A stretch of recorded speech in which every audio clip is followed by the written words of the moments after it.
എല്ലാവർക്കും നമസ്കാരം.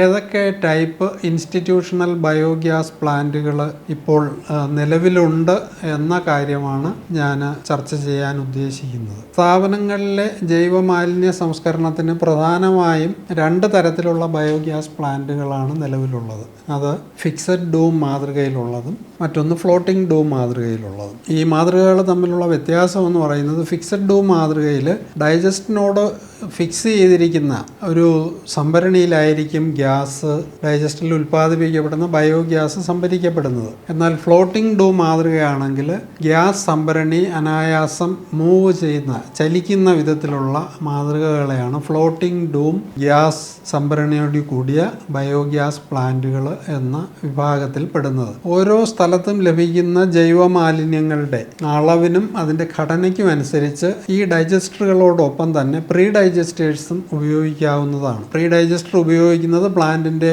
എഫിഷ്യൻസി കൂട്ടുന്നതിന് സഹായിക്കും. ഫ്ലോട്ടിംഗ് ഡൂമിൽ തന്നെ ഏറ്റവും ചെലവ് കുറഞ്ഞ രീതിയിൽ ഒരു ഡൈജസ്റ്റർ നിർമ്മാണം പൂർത്തിയാക്കുന്നതിലേക്ക് വേണ്ടി ബയോടെക് ഒരു floating dome model digester develop ചെയ്തിട്ടുണ്ട്. അതിനെ ബയോടെക് മോഡൽ പ്ലാന്റ് എന്ന പേരിലാണ്, അന്ന് ഒരു ട്രേഡ് നെയിമിലാണ് അത് അറിയപ്പെടുന്നത്. ഈ മാതൃകയുടെ ഒരു സവിശേഷത എന്ന് പറഞ്ഞാൽ, ഏറ്റവും കുറഞ്ഞ മുതൽ മുടക്കിൽ ഒരു ഡൈജസ്റ്റർ നിർമ്മാണം പൂർത്തിയാക്കാം എന്നുള്ളത് മാത്രമല്ല, ഡൈജസ്റ്റിനോടൊപ്പമുള്ള ഗ്യാസ് സംഭരണിയിൽ എത്ര ദിവസത്തെ ബയോഗ്യാസ് സംഭരിക്കേണ്ട ആവശ്യമുണ്ട് എന്നത് പരിഗണിച്ച് വിവിധ വലുപ്പത്തിലുള്ള ഗ്യാസ് സംഭരണികൾ ഡിസൈൻ ചെയ്ത് ഉപയോഗിക്കാൻ സാധിക്കും. ഇതുകൂടാതെ നിലവിലുള്ള ഒരു സിമൻറ്റ് ടാങ്ക് ഉണ്ടെങ്കിൽ ആ ടാങ്കിനെ ബയോഗ്യാസ് പ്ലാന്റാക്കി മാറ്റുന്നതിനുള്ള സാധ്യതയും ബയോടെക് മോഡൽ ബയോഗ്യാസ് പ്ലാന്റുകളിൽ ലഭ്യമാണ്. അപ്പോൾ ഈ മാതൃകകൾ, പ്രത്യേകിച്ച് ബയോടെക് മോഡൽ ബയോഗ്യാസ് പ്ലാന്റുകൾ ഫാമുകൾക്ക് വളരെ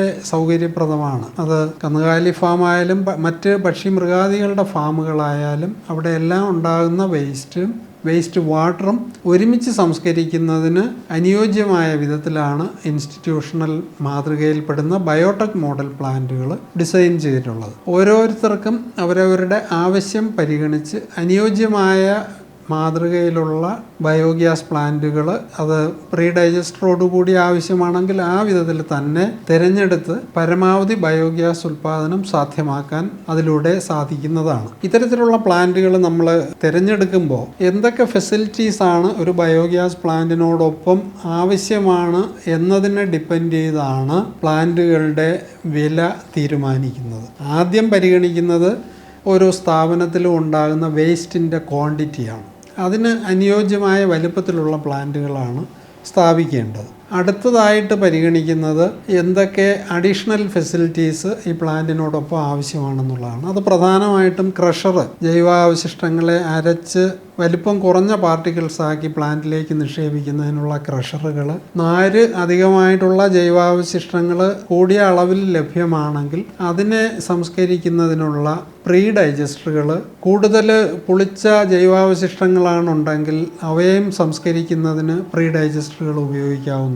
ഇത് കൂടാതെ ഇൻസ്റ്റിറ്റ്യൂഷണൽ ബയോഗ്യാസ് പ്ലാന്റുകളിലെല്ലാം തന്നെ സാധാരണ സംസ്കരണം കഴിഞ്ഞ് വരുന്ന ട്രീറ്റഡ് ലിക്വിഡ്, അതായത് സ്ലറി, ജൈവവളമായിട്ട് ഉപയോഗിക്കാവുന്നതാണ്. എന്നാൽ അതിൽ ഒരു ഭാഗം വേണമെങ്കിൽ വീണ്ടും ബയോഗ്യാസ് ഉൽപ്പാദനത്തിന് ഉപയോഗിക്കാവുന്നതാണ്. അത് സ്ലറി റീസർക്കുലേഷൻ സിസ്റ്റം എന്ന പേരിലാണ് ആ യൂണിറ്റ് അറിയപ്പെടുന്നത്. അതിൻ്റെ പ്രത്യേകത എന്ന് പറഞ്ഞാൽ, സംസ്കരണം കഴിഞ്ഞ സ്ലറി അടുത്ത ദിവസം പ്ലാന്റിൽ ഫീഡിങ്ങിന് ഉപയോഗിക്കുന്നു. ഇതിലൂടെ ശുദ്ധജലത്തിൻ്റെ ഉപയോഗം പരമാവധി കുറയ്ക്കുന്നതിനും സംസ്കരണം കഴിഞ്ഞ സ്ലറി വീണ്ടും വേസ്റ്റ് ഫീഡിങ്ങിന് ഉപയോഗിക്കുമ്പോൾ ഈ സ്ലറിയിലുള്ള മൈക്രോബ്സ് വേസ്റ്റിൻ്റെ സംസ്കരണം ത്വരിതപ്പെടുത്തുന്ന ഒരു സാഹചര്യവും കൂടെ സംജാതമാക്കാൻ കഴിയും. അപ്പോൾ ബയോഗ്യാസ് പ്ലാന്റുകളിൽ അതിൻ്റെ പ്രവർത്തനക്ഷമത പരമാവധി നിലനിർത്തുന്നതിന് ഇൻസ്റ്റിറ്റ്യൂഷണൽ ബയോഗ്യാസ് പ്ലാന്റുകളോടൊപ്പം ഞാൻ എക്സ്പ്ലെയിൻ ചെയ്ത പല കാര്യങ്ങളും നമുക്ക് യൂസ് ചെയ്യാവുന്നതാണ്. അത് ക്രഷറുകൾ ഉപയോഗിക്കാം, സ്ലറി സർക്കുലേഷൻ സിസ്റ്റം ഉപയോഗിക്കാം, പ്രീ ഡൈജസ്റ്ററുകൾ ഉപയോഗിക്കാം.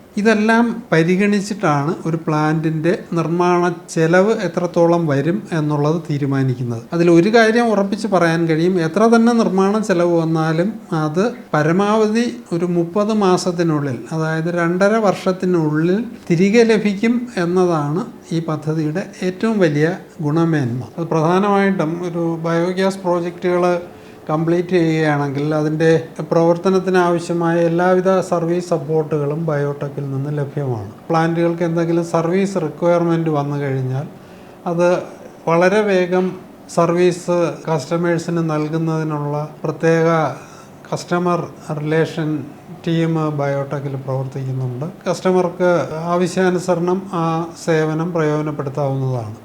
അതുകൂടാതെ ആനുവൽ മെയിൻ്റനൻസ് കോൺട്രാക്റ്റ് സപ്പോർട്ട് ബയോടെക്കിൽ നിന്ന് ലഭിക്കുന്നുണ്ട്. AMC സ്കീമിൽ ജോയിൻ ചെയ്യുന്ന കസ്റ്റമേഴ്സിന് ഒരു നിശ്ചിത ഇടവേളകളിൽ അവരുടെ ബയോഗ്യാസ് പ്ലാന്റുകൾക്കുണ്ടാകുന്ന കേടുപാടുകൾ മുൻകൂട്ടി മനസ്സിലാക്കി അത്തരം കേടുപാടുകളിലേക്ക് പ്ലാന്റ് പോകുന്നതിന് മുന്നേ തന്നെ സർവീസ് സപ്പോർട്ട് നൽകുന്ന ഒരു സ്കീമാണ് annual service and maintenance contract. അത് AMC സ്കീമിൽ അംഗങ്ങളാകുന്ന ഗുണഭോക്താക്കളുടെ പ്ലാന്റുകൾ ഒരു നിശ്ചിത ഇടവേളകളിൽ ബയോടെക് ടെക്നീഷ്യൻസ് പരിശോധിക്കുകയും ഭാവിയിൽ എന്തെങ്കിലും കേടുപാടുകൾ വരാൻ സാധ്യതയുണ്ടെങ്കിൽ അതിനെ പ്രിവെൻറ്റ് ചെയ്തുകൊണ്ടുള്ള സർവീസ് സപ്പോർട്ട് നൽകുകയും ചെയ്യും. സർവീസ് സപ്പോർട്ട് നൽകുന്നത് ബയോടെക്കിൻ്റെ പ്ലാന്റുകൾക്ക് മാത്രമല്ല, മറ്റ് ഏത് ഏജൻസി സ്ഥാപിച്ച ബയോഗ്യാസ് പ്ലാന്റുകൾക്ക് ആവശ്യമായ സർവീസ് സപ്പോർട്ട് നൽകണമെങ്കിലും ബയോടെക്കിൻ്റെ ടെക്നിക്കൽ ടീമുമായിട്ട് കോൺടാക്റ്റ് ചെയ്താൽ അതിനുള്ള സൗകര്യം ബയോടെക്കിൽ ലഭ്യമാണ്. ഇതിനെക്കുറിച്ച് കൂടുതൽ എന്തെങ്കിലും അറിയണമെങ്കിൽ നിങ്ങൾക്ക് ബയോടെക്കിൻ്റെ ഓഫീസുകളുമായി ബന്ധപ്പെടാവുന്നതാണ്. Thank you.